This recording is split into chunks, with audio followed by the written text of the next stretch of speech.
Welcome back to the European Pro League for Smite, the kickoff LAN.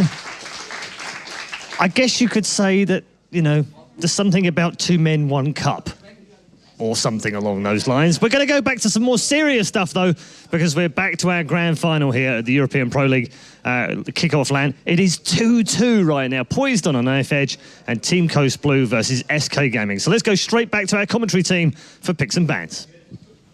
Did he really just say 2 men, 1 cup? I think he did. Wow. I think it did. But now, ladies and gentlemen, welcome back. It is game number 5, Coast Gaming versus SK Gaming, and the hype is real, my friends. The hype is real. It's the 2 teams that were coming in as certainly as the underdogs into this tournament, making their way into the finals, and now into a game number 5. Yep. We've seen some real ups and downs from these teams. We've seen Thanatos be extremely, extremely potent in game 2 and game 3. Game 4 does go back the way of Coast, but now what do they do? Well, this is the big one. This is for the money. This is the money match, basically. It's like playing like they have done for the SWC week in, week out. It's best of ones in the most part there, only the final. Right. So this has just come down to a best of 1 now. Whoever plays better in this game is going to be the one that takes home all the cash from today. And now we're coming down to the final picking and banning phase. Once again into the fray, the left side of your screen is going to be Team Coast, the right side SK Gaming. Our first ban starting to come through. Aphrodite banned out by Coast, no big surprise there. The return ban is Osiris. So that just confirms it now with that last... Wow. Full respect. First banning phase, Thanatos off the board. But this is what I talked about with Coast being first pick. Right, this leaves something available for them to be able to pick up by banning away Thanatos now. Yeah, they banned away the Thanatos, and what does SK go for? Wow, they took out the Rom. Rom. So Rom is available. Rom. No, okay, there it is. Okay, it's Rom. Okay, just a typo. Brad. Blame Brad. Remember, everybody. No, that one's on Josh. That one's on Josh. But we can blame Brad anyway. We can blame Brad anyway. We'll blame both of them. Yeah, do it both. Okay, so Rom, Osiris banned out by SK. This means that Thor is available over on Coast. Hebo's up. For the Bobat, but so is Habois. Habois is available right now. What else is there they were looking at? What else did we not see got through here that didn't normally get taken away? There's something we're missing. It's the Thor that normally gets banned out in this place. It's just a Thor? Yeah, often, yeah. I mean, I expected the Rom ban. Honestly, it had to be that. But I mean, the Thanatos one, I mean, they're going to go for Jean-Qui here by the looks of it. Lock that one in safely at the start of this one. But then it's going to go over to SK Gaming, and will Badger go for his Geb here? Because I feel Geb was a big instrument I think they will. In SK's performance. I think they'll pick, well, it looks like they'll take a look at Artemis, but I think they'll pick Geb Artemis here. If they go for that, it's the dual lane sorted straight away, and it makes perfect sense to me. I mean, and I feel like Princess Tomato's Geb in the last game was fantastic as well. Yeah, indeed. He showed his performances, and to be honest, we've seen Princess Tomato pretty much play Athena consistently through this tournament, apart from that last game. Yeah, he has been. Ooh. SK actually going to take a look at Habois, and they're going to lock both of these in, so Habois Artemis off the board. That leaves open, of course, the Geb, and also leaves open that Loki strat if they want it. It does. I mean, I expect to see them possibly take Geb here once again, because it worked for them last time. They took away the Thanatos. Geb Apollo would be smart money on this. Yeah, that makes sense. I mean, well, Apollo has to be taken here. We keep discussing this fact that what else is down there. We saw him go all earlier on, and it didn't pay off dividends for them at all overall, so they had to look elsewhere for something. I keep saying dividends, and people at home doing shots, so I started saying it even more now. That'll teach you. There it is. That's why. Get them drunk. Get them drunk so they enjoy it more. Right. That's my part. What is it called when you invest in stock and they give you money back? Dividends. That's right. That's what it is. Okay. But Geb is going to be locked in here now for Team Coast. Really good call. So Jean-Qui, Apollo, Geb, and the Geb Jean-Qui combination, similar to that Athena one that we talked about, just giving you that AoE CC to set up that Jean-Qui ultimate and channel all that damage. And SK now with their final pick out of the first picking phase in the final game of the Smite European Pro League kickoff LAN. I've got no clue. I mean, so really, Chunga, really? Really? Seems premature, but they're going to lock it in. Maniac's third most picked god overall in the SWC was Chunga after Raw and after Aphrodite and Raw, where his other 2 top picks. Yep. And Chunga is one that we don't see it that often anymore. We've not seen it for a long time. In DM Brandon, we both know that he loves this god and he thinks she's very, very strong in the solo lane. Yeah. But I don't feel she transfers as well as everyone thinks so into the late stages of the game. But she's been effective. Maybe it's just kind of this kind of pick, right, where they're saying, okay, we already have the Chunga, we dare you to pick Raw into this. But as we saw before, you know, that lane went to a wash. It wasn't, you know, outright won by Chang'e, so I'm not sure how effective it is. But SK Gaming targeting Bobat yet again with a ban. This time only 2 out of 3 of their bans going the way of Bobat, but Thor taken out of the pool in addition to Osiris. Hombat's still available, and that Kumba ban, they want him back on Smart Bacchus. stuff. Yeah, they want him back on Bacchus. But Athena's still available.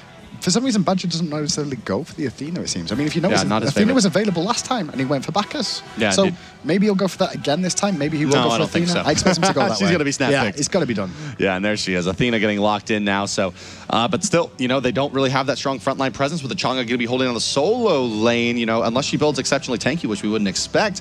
They're going to maybe have a hard time once again in the front lines with Zhonghui and Geb. And it looks like taking another look at Loki as Team Toast, and they are just going to basically draft go again? the exact same team. It is apart from Apollo, isn't it? Apollo was Artemis last game. Yeah, that's right. That's So he right. was playing Artemis, and that's the only real switch up between the team. Whatsoever. Wow. And, you know, it's been a long time since we've seen Nemesis in the European League. Yeah. And she's extremely popular in North America. Well, not extremely, but she's very popular in North America, especially in LAN setting. And here we're going to see what she can bring to the table. Nemesis, a very mobile jungler, and brings a lot to the table in terms of ripping away Zhonghui and Geb's protections. Maybe most importantly, Zhonghui, taking him from being a very kind of bruiser-style frontline mage into just another mage if she's in the vicinity with that ultimate. Exactly. I mean, on top of that as well, she does shred. She also works on movement speed as well, so tries to make sure you're slower, so you can't really go move around in the team fights. And doing that to someone like Zhonghui can, you know, have an impact. Yeah, we'll see. That's, I mean, it feels like a bit of a risky pick to take as your last one, but not been played to date. It has been very successful for SK in the past to take these pocket picks in, and maybe Nemesis is their ace in the hole. I mean, maybe that is going to be the last gamble for them. They tried Mercury last game. That didn't seem to go well for them overall, honestly. Although Mercury played well. I just felt the rest of the team didn't, you know, surround him and give him the support he needed. Because Zeros, I feel, has been performing amply well this tournament, along with Reels. Those two have been my forefront runners for that team. That, my friends, is going to do it. And once more into the fray for the final time, it is game number 5, SK Gaming versus Team Coast Blue. Let's go ahead and introduce your teams. They are the blue team fighting out of the left side of the minimap in the top and the bottom, I'm sorry, of your spectator UI. It is Coast Gaming Blue. Variety will be your solo laner once again as Loki. Carino in the mid lane as Zhonghui. Ninja Bobat in the jungle as Hunbat. And it will be Shaggy Shank and Princess Tomato once again as the duo lane, Apollo and Geb. Now I'm hoping in the crowd right now we're going to get some cheers for the teams you want to win. Is it going to be Team Coast or is it going to be SK Gaming going on to win this one out, guys? Shout out in the crowd who you want to win in this. I want to hear some chants, you know? With TSM and Cloud9 not being here, we've not heard any chants today. I'm so disappointed. Well, we'll see as Coast takes their play up against SK Gaming here. They are fighting in the red trunks, top side of the minimap, right side of your spectator UI. It is going to be Zeros in the jungle for the first time as Nemesis. Maniac will be your solo lane, Chang'e. Badger combining with Reels once again for the Athena and Artemis. And in the mid lane, reprising his role as Hubwa, it is Captain Twig. So nothing too unusual to see at the start of the game. Only thing is Maniac's gone straight for the breastplate in this lane matchup. He knows he's going to be against the Loki here overall, so going to make sure he works on that breastplate of Valor nice and early, make sure he doesn't get picked off in the early stages by this Loki. Yeah, interesting line. You know, how does Chang'e, you think, fare against the Loki and vice versa? It feels like maybe she has a bit more poke, but to say that anything has more poke than a Hubwa is pretty tall. Yeah, it is, but I mean, the one difference is she's got a lot more sustain overall than a Hubwa. Yeah. So if she can actually, you know, not get fully bursted down in the first combo, she'll be able to heal back up and trade the damage back. And on top of that, you know, if she can actually time it nicely and make sure she... What are they going to do about this, though? Look at Variety setting up once again for the steal, and there they go, and bam. And bam, denying experience once again, but this time it's going to be... Maybe they forgot about that. I think maybe that just like kind of wasn't, they kind of just, you know, after the last game, they're saying, what do we do about the Loki? And then they just forget. I mean, they could have taken that aggressive positioning on that side of the wall. That was on the other side of the map, you know? The map rotation is different, so it's like, you don't really expect a Loki to come all the way over and steal that one away. It's a lot like a Bastet jungle, you know, when she does that at the start of the game. But of course. Paid off for him again. It's going to give him that level 2, as is Ninja Bobat now, so they're going to get to lane equal levels with Maniac and Zeros here. But overall, I expect Maniac and Zeros were pushing a lot harder than Bobat and Variety can. They should. A bit more AoE on this side, although the decoy there into overhand smash from Ninja Bobat can be pretty effective at clearing early on. Left-hand lane, you're going to see the continuation of Geb and Apollo pushing into this tower. Now, it's mix up between these two, because the thing about these two hunters that we see on paper right now, Bart, is the fact that these guys are going backwards and forwards with their picks, and they're both playing amicably well overall, you know? Being able to trade backwards and forwards and show that they're both skilled at both these gods and know how to deal with them. Yeah, it's Zeros. Zeros Nemesis has got to be the break point for this game. It's going to be an important part of this game, I feel, overall. And I'm also interested to see how Badger plays out this Athena, because right now we've not seen him play it much this tournament, and he's had Geb taken away again by Princess Tomato. And Tomato, honestly, he's been performing pretty well so far this tournament. Yeah, he has. I mean, Princess Tomato's done quite a nice job this tournament indeed. And once again, he's going to be on Geb, I think only for the second time today, but in the last game, it was really effective. Yeah, he really was. I mean, I think a lot of that came down to the fact that Badger went to the back kiss and it didn't pay off, honestly. Yeah. He went very aggressive with it. He also went with the Shoes of Focus, and he fell behind in gold as well as levels, and it just made it a big detriment for his team. He wasn't at front line. Yeah, Badger's basically always been building these Shoes of Focus. I think throughout the entire tournament, we haven't seen him build Celerity No, he yet. hasn't. And I'm really surprised. This is the first game I've really seen him sort of punished for it. Last game was the first game I saw him punished for building those Shoes of Focus. And I'll be interested to see what he does this game. Will he do it again? I mean, cooldown reduction on Athena is fantastic, but, you know, we'll have to see if it pays off if he goes for that. Oh, it's always so dangerous, especially when there's a Loki on the board. You know, to not get that extra gold, start building into your defensive items a bit earlier, going for that cooldown reduction. But checking in over here on the right side lane of the Soul Eaters, Maniac versus Variety. You can see Maniac actually doing pretty well against Variety, a bit better than he did on the Hubwa. I'm interested to see what sort of items we see coming out from Variety this game in this Loki. Will he go for this control with the Sentry Rods once again in this lane and try and isolate Maniac over and over again? Or will he go for something else? Well, he's gone for an Assassinate right now onto Variety. Sorry, onto Maniac. Maniac dropping very low, has to dance back to tower. But even with that Assassinate burnt after hitting level 5, he doesn't burst through enough to force it back. Yeah, you know, I think he's just looking for the ability to go back here, right? Force the wave, burst it down, use his hog after using his decoy, and then just put some damage out on the Maniac and just make him uncomfortable. Yeah, it's a good call because now he knows Maniac has to recall as well right now. Otherwise, he's in trouble if Loki gets back in time. So he's not going to be able to lose any experience by being pushed into the tower as well. You know, we talk a lot about everywhere else on the map, but I think one of the things is Shaggy Shank versus Reels. It's a big match. Has been a really big matchup and has really often been the barometer for these games. I mean, when you look at EU and Hunters in general, I mean, it's not something we normally talk about in Hunters. Everyone just, mainly Smek is well known, you know, in Young Bay. But these are the young Hunters on the scene to an extent. Reels is very, very good in his role, as is Shaggy Shank, and they put up a lot for that overall. Look at him on the screen right now. 64% win ratio, 67% win ratio. And as we try and look at that, you can see a Gold Fury being done. Yeah. Hold that thought. There's a Gold Fury here. 3 minutes and 30 seconds in. Coast is just going to sneak this one right away. You know, it doesn't really matter how good your Hunter is if they're getting an early 1,000 gold going their way. Do you know what they chose to do there? They chose to give up mid-camps for that. Yeah, they did. They just left mid-camps. Very clever. And SK like, yeah, we get mid-camps, we're ahead, guys. Gold Fury's gone. What? Really? That was really nicely played from Coast. They didn't even have a Hog 3 to the name when they did that either. They just knew they had the positioning to be able to go and take that one down. A great call from Coast in this final game. This is one of those things that actually as Variety throws an ultimate and misses there on a Maniac. This is one of those things that you see or actually I hear, probably you wouldn't hear this, but a lot of times when pro players talk about, you know, the state of balance in the game, one of the things they say is, you know, the Gold Fury is really, really good. If you get it in the first 3 minutes of the game, is 1,500 gold and 1,000 experience really okay at that stage in the game, balance-wise? And, you know, looking at it, that is pretty destabilizing. Now, Coast has the opportunity to really snowball this one. I'm sorry, Coast has the opportunity to really snowball this one, and that's going to be pretty ugly for SK, I mean, and demoralizing to say the least. I will be for the most part, and if they can continue to snowball that Coast off the back of it, because they've got the timer on it as well. Like, SK Gaming have got to rotate over there and hope the gold gets back up in time, you know? They're just going to see it instantly spawn. They've not got a timer on it like Coast do, because they're the ones that brought it down. They're going to be able to see when it respawns again and look to do that again at the right opportunity for themselves. Oh, man, that's very, very dangerous. I feel like getting that extra gold, especially out onto Bobat and Variety yet again, getting it early. I mean, look at this time. Variety's going to get his Heartseeker rank 2 on top of his beads and his Hog much, much earlier than they did last game. In fact, about 2.5 to 3 minutes. Badger going to get caught out. Ninja going to rotate in here. Big Finn, Evil right in position as we charged out as well. There's a Cataclysm as well. But 2 ultimates down. It was worthwhile because he got a first blood onto Badger as well, and that's great for the team. Both First Blood and an early Gold Fury going the way of Coast, and perhaps the strategy here from Zeros of picking this Nemesis to try to catch them off guard was not as potent as a strategy of giving up that first rotation gold camps, as you mentioned, to take that Gold Fury. That's a really big call. First time we've seen it the whole tournament. Yeah, but it's a really big call to make, because if you get caught, you lose experience overall, so it's a risk. Yeah. But the reward is huge if you manage to make that come off it for you. You get such a lot of gold out of it, such a good position, and I'm really surprised they went for it and it paid off in the final game. You know? Yeah, great to see that they had that strat left in the tank. It's balls. That's what that is. Really. Yeah, chutzpah. Chutzpah more than anything else. And once again, we see Variety with these sentry wards. He just cleared out wards from Maniac again. These sentries might work out for him again. He's trying to isolate Maniac one more time and mean that Maniac can't go aggressive on him because he's always scared Humbats will be there. And he's not worried about stacking up his wards. He uses the one ward to spot out where the Chang'e places hers on Maniac and then simply counters it. So mid-camp's going to spawn up this time. You can see Costa ready to aggress these straight away. Get the left arm down. Variety's in position for the right. He's waiting for SK to pull it so he can decoy once again like he's done a couple of times and just hog it away. Watch this. Here comes the hug. I'm not sure who went to though, because Zero's look like he's going to go on Captain Twig. Ultimate coming out. Twig forced to ult away. Poison not going to be enough to Maniac take him. I thought he was going to come in with the waxing moon, but he's not going to go for it. Now Badger's caught out of position a bit. Carino and Ninja Bobat looking for someone. It looks like they're going to be going on to Maniac overall. Fear No Evil connects right in the middle, and she's not going to be able to get out of that. Big waxing moon, though, slows him down, but the Cataclysm as well from Zero onto Zero is going to slow him. But no one dies apart from Carino to the tower.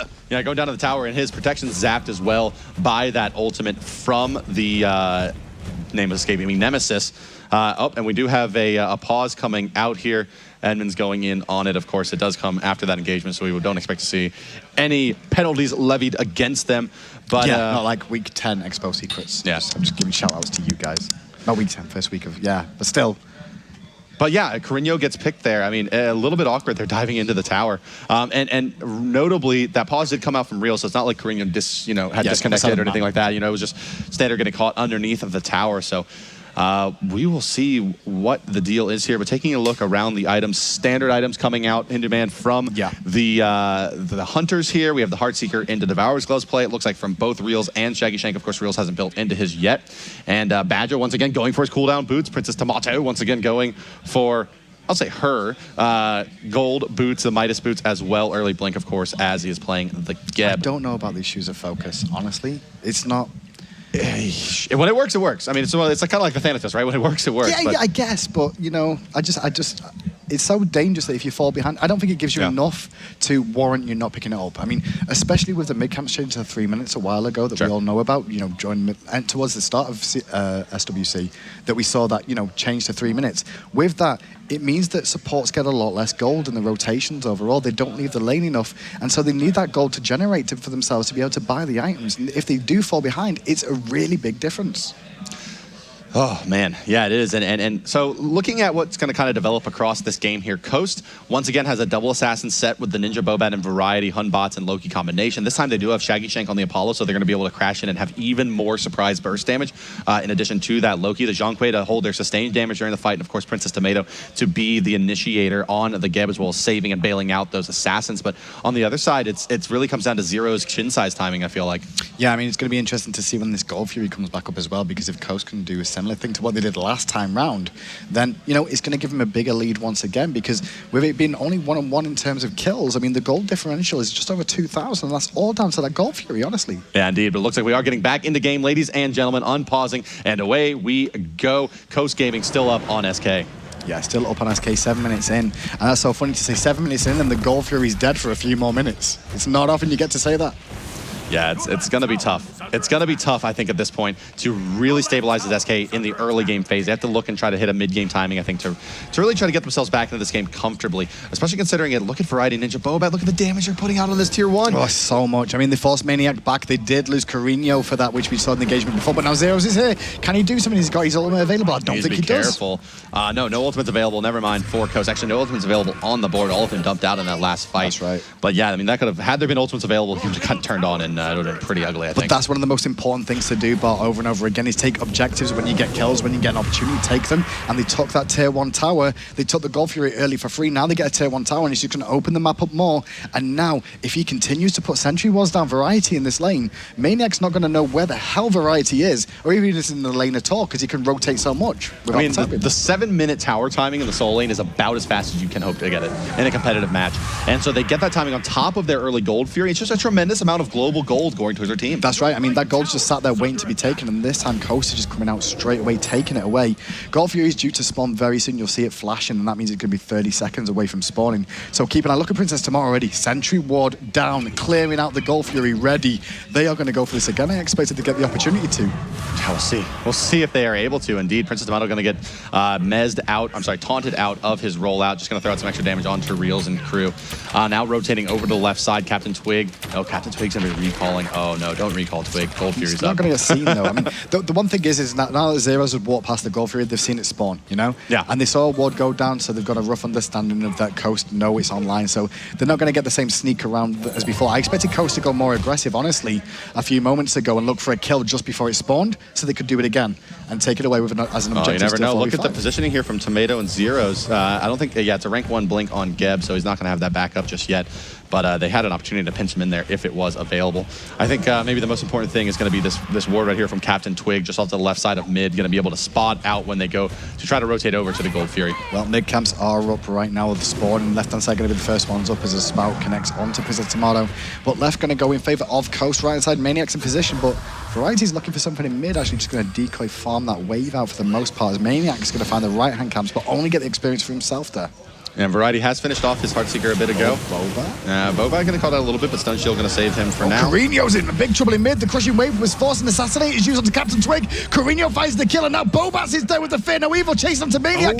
He's going to drop 2. Meanwhile, on the backside, Shaggy Shank is fighting against Zeros as well as he dunks down with the Across the Sky. And Reels hasn't turned up to this fight yet, but already you can see they're just going to all recall to base and then look for something, but they just all backed out after picking up a couple of games. Yeah, I think, you know, the Zhonghui got so low there on Carino, they just didn't feel comfortable trying to go take a fight. And they're also all quite low on mana, if you notice, so they didn't have a lot of CC available to them if the fight did break out. And once again, Badger just dropping down these wards, even knowing that there is a counter ward there. Let's take a look at how much longer is left on this counter ward by Princess Tomato, quite a bit, in fact. And Shaggy Shank is going to go ahead and start this Gold Fury, and they're going to dare Badger to try to initiate into this. Ultimates are not available. Reels and Badger, the only 2 with ultimates on the board right now. Just keep an eye on those diamonds on the left side of the screen. This is going to beat Badger up. That's what they want to do. Beat him up and force him out. That's what Variety's going to be there for now. Going into my parlor, says the Spider to the Loki, but the Loki is the Spider, really. Badger. And Badger's in trouble. The Hog is actually used there. I think it's a Fist of the Gods, actually. Trying to stun him out. Badger's still alive, but meanwhile, Gold Fury's gone down, and now the aggression continues. And Variety's going to make it out of this one alive as well. Zero's trying to go in on a Shaggy Shank, but Shaggy Shank should be able to turn a bird.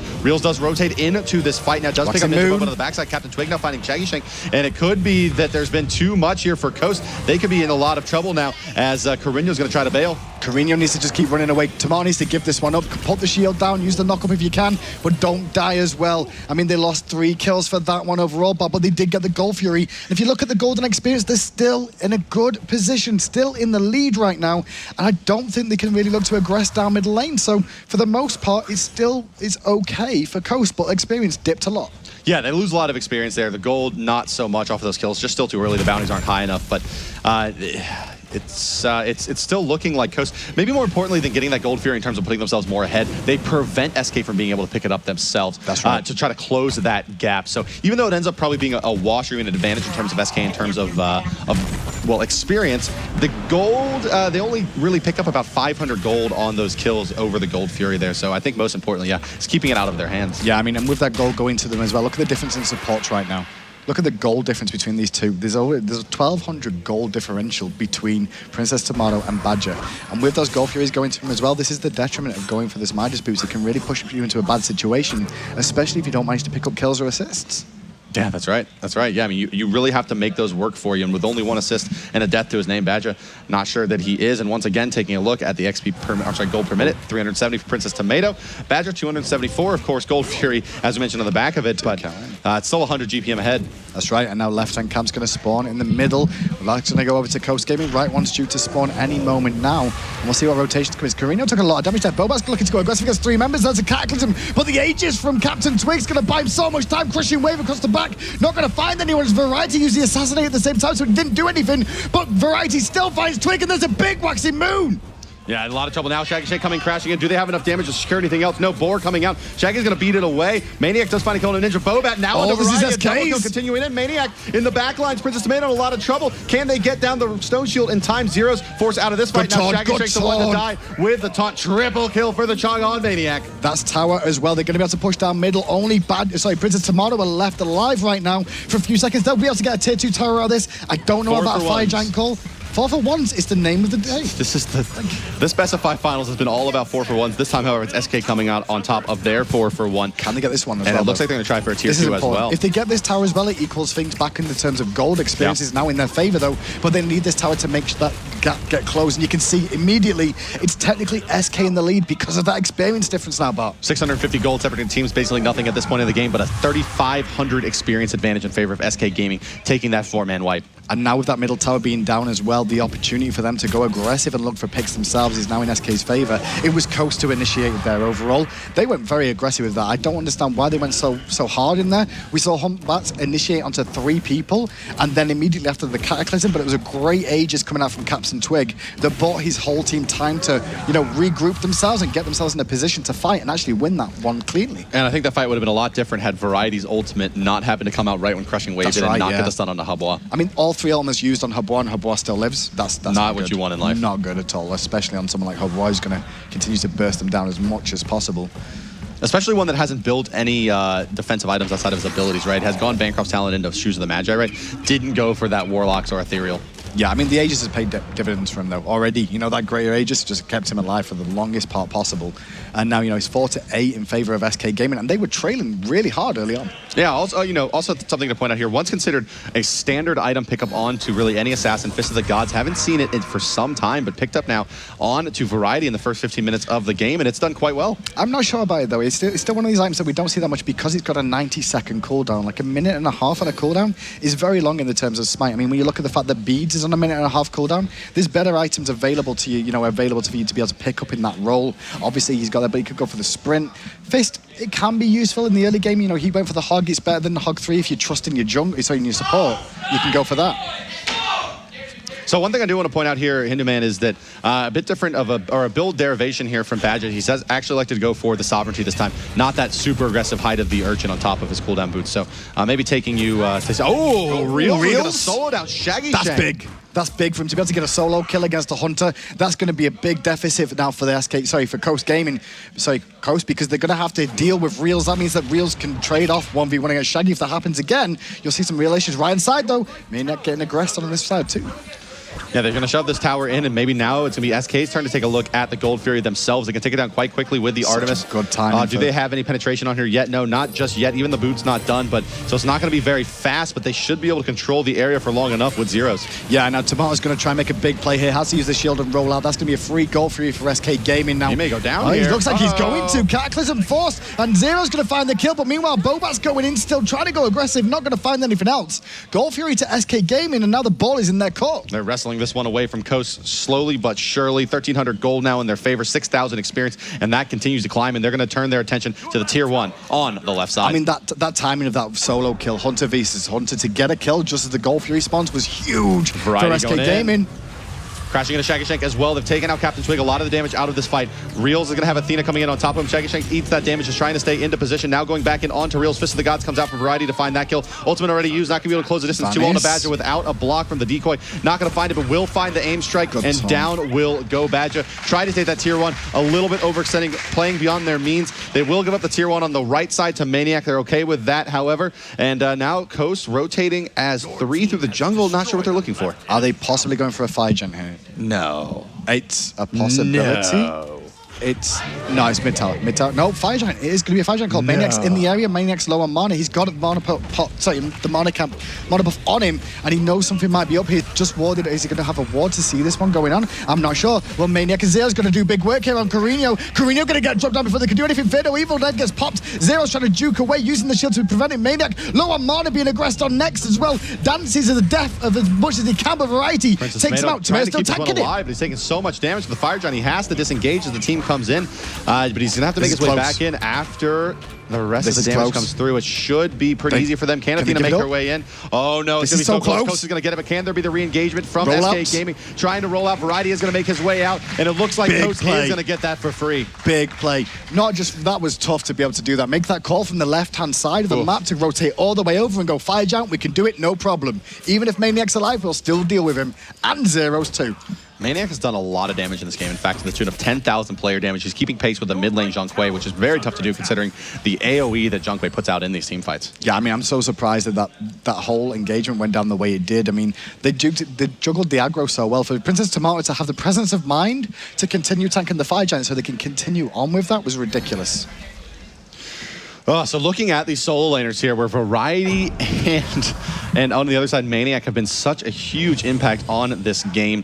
And looking at them, you can see Maniac tends to be the more aggressive style at 3.97 KDA versus the 2.26 from Variety. But Variety, you know, maybe that is a bit misleading as he does, you know, you rank up a lot of deaths playing gods like Loki, but you can see the gold per minute advantage is really not much of an advantage at all. Very, very close. I think these are two quite evenly matched players, but Variety has really shown us a very, very solid Loki play that, you know, they really didn't pull out to the finals. No, they left it all the way to the finals. It was like a pocket strat. It wasn't even early in the finals they used it. It was towards the later stages that it actually came through for them. So right now with Coast having this Fire Giant, the ball is in their court, so to speak, to put the aggression back on. Big blink in. Gotta go look for it. He's going to try and find the Cataclysm if he can at the right opportunity. Badger uses the taunt preemptively, but on the backside here comes Reels, but he's surrounded. He's got to watch his positioning here. Shell's coming out now, and the protection zap from Carino is going to try to chase him down. And it looks like they're going to turn their attention to Ninja Bobat, who's actually going to try to leap out, but is going to get killed out by Maniac. Maniac doing a lot of damage in this fight. Oh my Captain goodness. Twig going to rally with the the Athena on his back, but Reel's chewing through everybody. Now it's Zero's in a lot of trouble juking, but it's just not going to be enough. Shaggy Shank does find the kill. Is it going to be yet another 4v1? I don't know. I mean, at the moment, it looks like he's going to be a 3v1 at the moment, but can they continue to put the pressure on? Well, that was a Fire Giant Up Coast team there. And they're still going to be able to push onto this Phoenix. It looks like the turnaround from SK Gaming. If this Phoenix goes down, this is huge. Apollo is ulting, Is he question going? mark? Oh, he's going to go to the left side lane, I think. No? What? I don't know. What? Shaggy, please. Shaggy? Shaggy? Well, aggression from Badger going to come out, taunt onto Carino, a lot of damage in. He's going to crash in, but Maniac takes out Carino. Badger backs away from the tower. Now Maniac's tanking it up. He's going to be able to sustain for a while and take a few more shots. But the Phoenix in middle does go down now, and SK Gaming managed to pick up 4 members once again of Coast Gaming and a Phoenix, 4 for 1. Princess Tomato does not have that blink available. It is still only rank 1. They're going to knock up Reels, but Reels trying to stand his ground. Bobat's going to use the Fear No Evil. They should be able to pick up a turn kill here onto Reels. Overstayed is welcome. Going to use the Rain of Arrows, trying to keep himself alive as much as possible. He's going to go down still eventually. He's just getting healed up from Maniac for the most part. Reels finally sacrifices himself, and now Tomato on the front line. They're just going to try and continue to push back. I feel this is what Coast want to do. They want to counter push in and try and get some towers back in response before the Fire Minions start making a detriment to them. And they do have the Fire Giant buff still available onto Shaggy Shank. Not much longer remaining on that, but it does give them the extra physical power to help take down these towers. I'm just not sure that they're going to be able to really effectively counter push on this as the Fire Minions stream through. I mean, to take a fight and lose it as having the Fire Giant. Oh no, he ran into that trap. Wow. Shaggy's in a lot of trouble. Can he make it out of here? Geb Stone Shield is there. Now comes in Variety, trying to put the damage down to Zeros, who turns around with the ultimate of her own Nemesis. Going to try to chase down this Loki. Does he have another Vanish available? Uses his bead so much time, but a big Cataclysm is going to save his life. But that's a big AoE teamfight used to save a Loki. It is, but teamfight play was really needed there from Tomato. If they lose that overall, I mean, it could have been worse for them, but they're going to give away the Gold Fury for that one, but they're going to give another opportunity for SK Gaming to continue pushing on with their back to a gold lead again. Yeah, 580 gold separating the teams before this Gold Fury goes down at 21-minute mark, and this has felt like a very, very frenetic game. 25 kills in 21 minutes. These teams, this is a slobber knocker.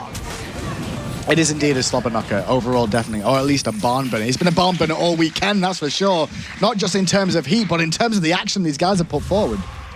I'm just so looking forward to seeing how this one pans out. Mid Phoenix is down, of course. They will respawn in just a few minutes. You can see that timer on the bottom side of your map. And Coach certainly has done a nice job of pushing out this lane, but the Gold Fury going, but I mean, look, it's not even really that big of a swing. Only 760 gold separating the team still. Yeah, I mean, it's so close between the two of them right now. The only differences we can really see is the fact that, I mean, both the Hunters are, the only difference in the Hunters actually is the fact that one's gone for the Greater Aegis in Reels, and meanwhile, Shaggy Shank's gone for the Purification Beads. Other than that, they're identical in terms of builds right now.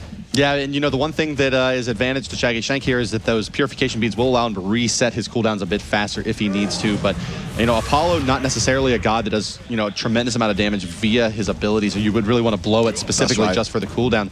Artemis may be more likely with the volley. Well, I mean, with Artemis as well, she needs that Aegis. I mean, against the likes of, you know, the burst damage coming out from Ninja Bobat and Variety as well on those two gods, if he can just negate that damage completely when it comes in, then it's going to buy him enough time for his team to protect him overall. I think that's what they're looking for with that, between the two of them. But Fire Giant now spawned up again, and you can see both teams realize this is going to be an important part of this game right now. Whoever gets this Fire Giant realistically should be setting themselves up to win this game. However, the last time we saw a Fire Giant go to Coast, they did not make good use of it. Both Sentry Wards actually go down at the same time there, so everyone cleared out. But, you know, it is worth mentioning, Fire Giant is something that can be stalled out easily here by SK Gaming as the mid lane will continue to stream Fire Minions. Well, left-hand side, Apollo split pushing away as much as possible right now, trying to push down some towers. Might get this tier 1, though, because everyone's still grouped here from SK Gaming. They're waiting for an opportunity to start this Fire Giant off, it seems, or just find a pick. Meanwhile, though, the longer they leave it, the more towers Shaggy could possibly get here. Yeah, it looks like Shaggy, no, he's going to take to the skies now, and they're going to look to fight this. Yeah, and Gresham going in from Princess Tamari. He uses the blink looking for it. Meanwhile, Zero's looking to take out Carino. The burst damage is onto Zero's though, but the Assassinate gets blocked by most of it from the shield. Here comes Shaggy Shank though, but into a waxing moon he comes. And now you're going to see Ninja Bobat run for his life. Back to his tower, wet papers down, the speed buff's real, Spout connects. And there's another 3 for Zero pick this time, with the Phoenix being down in mid lane. What's the call? Are they going to end? Are they going to look to end? It's going to come right back up as they cross the threshold here. I think they're going to look to take down the mid Phoenix yet again. They can put themselves in an awkward position though if they go too far into the space and aren't able to take down the mid Phoenix. Looks like this game is going to be very, very tight. SK is actually going to go for the juggler here. It looks like they want to find a win, boys. They're going for it. They're going to try and go aggressive. You see Badger tanking it up, taking the aggro from the Titan, and it looks like they may actually be able to take this one down. Variety's dropping down right now. Princess Tomato's just going to stand there and watch. Look at the celebrations on your screen now, boys, because SK Gaming have come into this as underdogs, under-favoured from most of the teams, and they've taken this one away, but... Wow, what a performance by SK Gaming. They bring out the Thanatos, they force out respect bands, and then they bring it right back with that Nemesis 4-1 and 8 onto Zeros. Amazing. I mean, towards the end of that game as well, we saw that Fire Giant. The whole of Coast had the Fire Giant. They engaged, and SK Gaming played that really well to take out the team and then turn it on in style, take out the Phoenix, and instead of going for the Fire Giant when they won that last fight, just end. Just go straight in and end it. And the damage that they had piled up onto the Artemis. The Executioner finished at a very, very pivotal time there. That extra pen helps out so much versus the Titan. And what's important about the Executioner is it does stack the debuff onto the target. So actually everybody was benefiting from that extra pen that was doing physical damage. So the Nemesis able to put in quite a bit as well with the added attack speed from the Chin size and the Light Blade. One thing about SK Gaming as well, note this as well, but this was the 4th seeded team. This team did not get decided to come to this event until the very last day when they had to go through a special one-off match against I5 to get here and make it to this final. And now they've gone on and beaten all of these teams here. Fantastic. And now I5 actually gets knocked out of their opportunity to make their way back into the Pro League as well. So very tough loss for them. Yeah. And they go on, and SK Gaming able to take down the 50K LAN, made themselves each a pretty penny. I believe that the first place prize is $25,000, 50% of the pool, 5K apiece for the boys from SK, and it looks like the boot camp here in Cologne definitely paid out for them. I mean, even the Coast boys there over congratulating, they're really, really happy to come to this final. They performed fantastic themselves, the young lads, you know. Came out of nowhere in the EU SWC and performed so well. It was fantastic to watch them play as well. Yeah, and really at the end of the day, everyone wins. They all get invited into the Pro League that were invited here. Don't have to play any more relegation matches to get in, and they will have the opportunity to play for a spot into the playoffs in November and then on to the World Championship in January. In November. That's round the corner. Yeah, that's right. We'll be right back here in Cologne in the ESL studios for another LAN in November. And we'll see who's going to make it and represent Europe in the World Championship. That's right. With even more teams as well, guys. It'll be a 16 playoff then. That's how crazy EU is right now. I mean, well open. And you know what? I thought Cloud9 TSM were looking good to go to the finals, but right now, it's hard to bet against them. What happened with these two guys, it's anyone's. Is SK the favorite now coming out of Europe? I don't know. It's up to you. Chat, what do you think? You know, what do you guys think at home? Classic European answer. I've got no clue. When you're casting European Smite, the answer is always, I don't know. Who knows? Thanatos bans.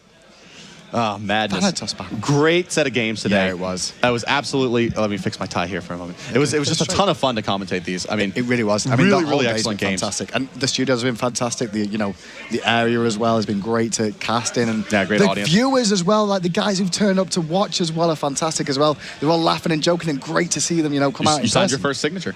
They wanted my signature. What for? It's not worth anything, I had my photo taken. It wasn't from the police department. That's unusual for me, that's for sure.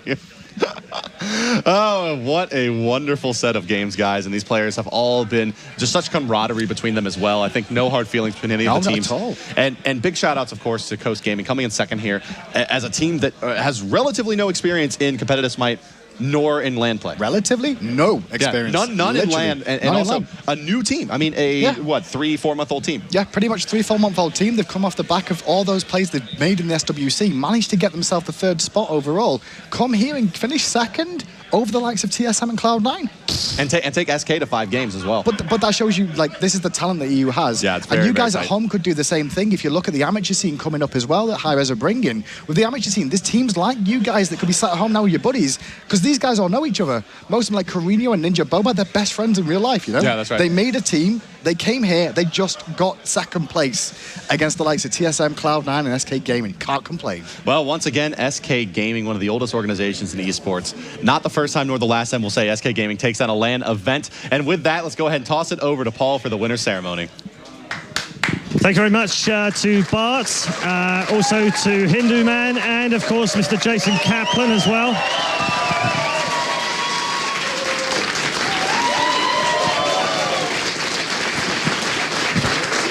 Yeah, we have had a fantastic kickoff LAN event.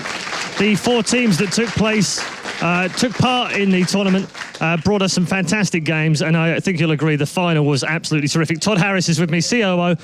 What do you say after a 5-map thriller like that? Man, that was hype. I mean, the 2 underdogs coming together, playing to 5 games, just played their hearts out. I want to thank definitely all the teams that have worked to get to this point.